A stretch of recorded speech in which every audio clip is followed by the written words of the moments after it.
Hey fight fans, I'm Sarah Davis and you're watching Fight News Now Extra. Stay tuned as we tell you about the latest details in Eddie Alvarez's contractual disputes, and Strikeforce is saying goodbye this weekend. We'll tell you more about that, and then we'll hear from our MMA panel. Let's get started.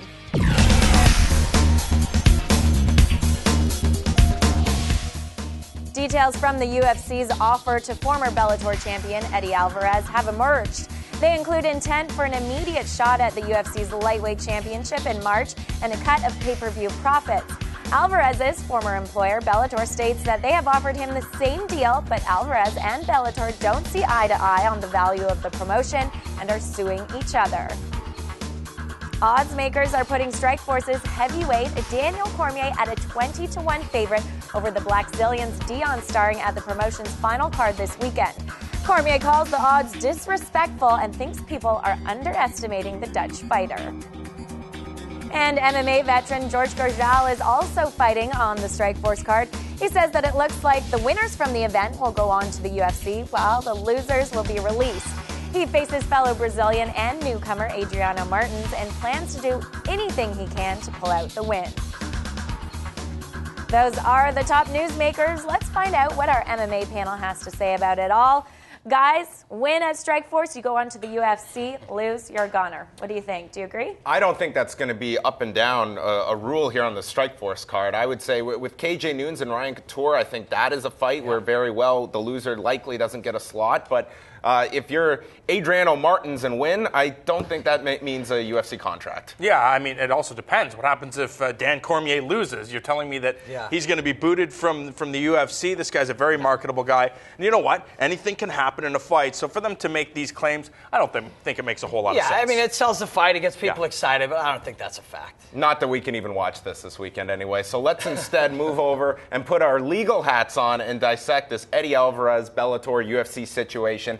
The contract, essentially, that UFC offered here to Eddie Alvarez, 70 and 70 with $5,000 incremental increases over the life of the contract, that being 8 fights, so a max out of 105 and 105 should he win all of his fights. As well, their intention, and that's the key word, intention, to give him a lightweight title shot for his first fight and a back end of the pay-per-view where he would get $1 for every buy over 200,000, and that could increase up to $2 and even $250 per buy over 650,000 buys. So obviously a very loaded contract, incentive base for Eddie Alvarez. Bellator coming back and offering this financially similar, but very different planes that you're playing on here if you're Spike TV versus Fox, John. I think that's the most important thing, is the conversation that Bellator had with Eddie Alvarez before he went to the negotiating table with the UFC, because quite frankly, Bellator could not offer Eddie Alvarez the same type of contract that the UFC could offer him, because their models are completely different. In reality, he can't, but legally and on paper, they can. Well, that's right. So it depends on the conversation they had. They're saying to Eddie that, you know what, we want you here. We're going to offer you whatever we can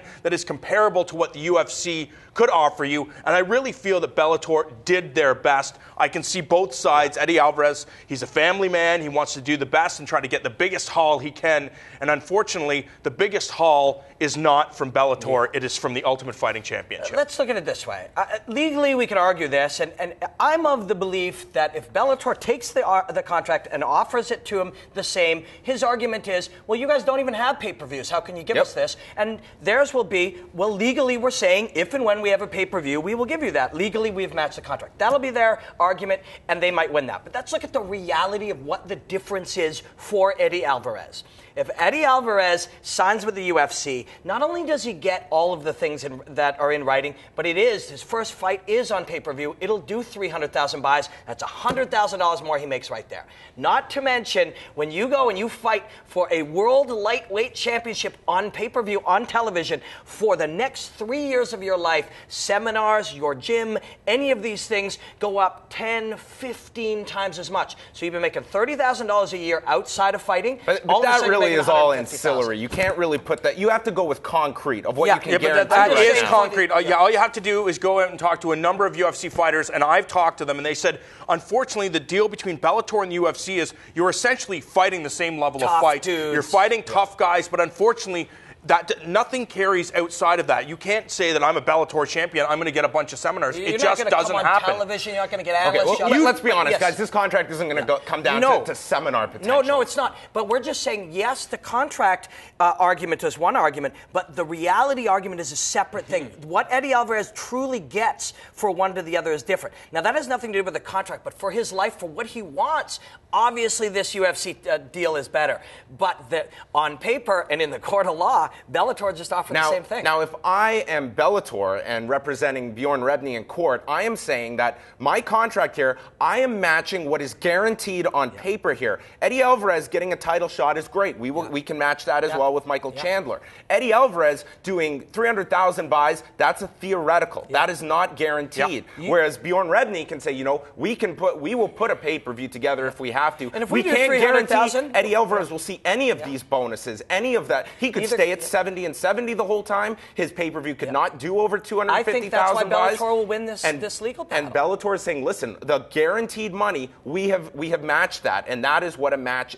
That's going to come down to a judge defining what a match is. I agree with you 100%. I think Bellator will win this in the court of law. The court of public opinion, however, they're going to get butchered, and fighters are going to be scared to go there. It's really not good for anybody. This is like an athlete going to arbitration and losing and having to come back for this team. Is Eddie Alvarez really an asset here and going back as a disgruntled employee who has fought publicly in your place of business here and having to represent Bellator for the life of this next We're going to be talking about this a lot more. I think when it comes to business, I think Eddie Alvarez, he's a businessman. I'm sure him and Bjorn Rebney will work things out. Sarah, contract squabbles. Reminds me of my last contract dispute. When was that? Oh, me and Randy had to go to court. It's also complicated. Okay, thanks, guys. We have live boxing on Fight Network this weekend. Golden Boy gets started at 9 p.m. Eastern from Sunrise, Florida. And in the main event, former world champion Steve Forbes will go toe-to-toe with Venezuela's former champion, Johan Perez. So don't miss it, and don't miss what we have for you next right here on Fight News Now Extra.